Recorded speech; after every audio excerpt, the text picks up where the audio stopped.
आणि सुरुवातीलाच बातमी आहे सतीश उर्फ खोक्या भोसले संदर्भात। खोक्या भोसलेला प्रयागराजमधून छत्रपती संभाजीनगरात आणलेला आहे, तर खोक्याला घेऊन पोलीस बीडकडे रवाना झाले। तरुणाला अमानुष मारहाण केल्याप्रकरणी खोक्याला अटक करण्यात आलेली आहे। आता खोक्याच्या अडचणीत वाढ झाल्याचं समजतंय, कारण खोक्या भोसलेला प्रयागराजमधून छत्रपती संभाजीनगरात आणलंय। खोक्याला घेऊन पोलीस बीडकडे रवाना झाल्याचं समजतंय, तर तरुणाला अमानुष मारहाण केल्याप्रकरणी खोक्याला अटक करण्यात आली होती। सतीश भोसले उर्फ खोक्या हा सुरेश धस यांचा कार्यकर्ता आहे।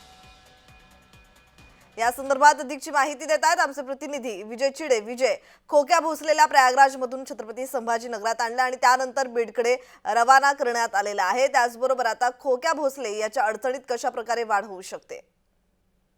नक्कीच जर पाहिलं सतीश भोसलेला जे आहे ते छत्रपती संभाजीनगरच्या विमानतळावरती आणण्यात आलं होतं। सकाळी 6:30 वाजता सतीश भोसले संभाजीनगरमध्ये त्याला दाखल करण्यात आलं। त्यानंतर आता त्याला बाय कारने जे आहेत आता शूर कासार या ठिकाणी जे आहे ते बीडचे पोलीस घेऊन जात आहे आणि अर्ध्या तासामध्ये 9 वाजेपर्यंत जे आहे ते आता सतीश भोसले खोक्याला जे आहे ते आता शोर पोलीस ठाण्यामध्ये जे आहे ते दाखल केले जाणार आहे। त्यानंतर 10 वाजता शिवच्या न्यायालयामध्ये जे आहे ते दाखल केले जाणार आहे। त्यानंतर सतीश भोसले विरोधात सुनावणी जी आहे ती पार पाडणार आहे। मात्र सतीश भोसले विरोधात जे आहे ते आता एका तरुणाला कुटुंबाला बेदम मारहाण केल्याप्रकरणी गुन्हा दाखल आहे। त्यानंतर प्रशासनाकडून जे आहे ते सतीश भोसले याच्या घरावरती छापा टाकण्यात आला होता। त्यामध्ये त्याच्यात काही वन्य प्राण्यांची वाळलेली मास जे आहे ते सापडलं, तर त्या ठिकाणी काही वाघुरी सापडल्या होत्या आणि त्यामुळे सतीश भोसलेचे पाय जे आहे ते आणखी गुन्ह्यामध्ये गेल्याचे पाहिजे मिळाले होते।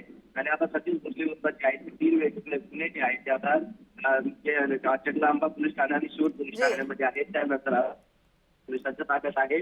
आज सतीश भोसलेला शूर न्यायालयासमोर जे आहे ते दाखल केलं जाणार आहे। त्यानंतर आता पोलीस कोठडीची जी आहे ती पोलीस त्यांना मागणी करणार आहे। मात्र किती दिवसाची सतीश भोसले आज कोठडी होते आणि सतीश भोसलेला कोठडी मिळाल्या पोलिसांना। विजय, तुमचा आवाज नीट येत नाहीये, तर आपण पाहतोय खोक्या बीड पोलिसांच्या कचाट्यात सापडलेला आहे। त्याचबरोबर आता त्याला बीडकडे रवाना करण्यात आलेला आहे। खोक्या भोसले याच्या अडचणीत वाढ झाल्याचं समजतंय।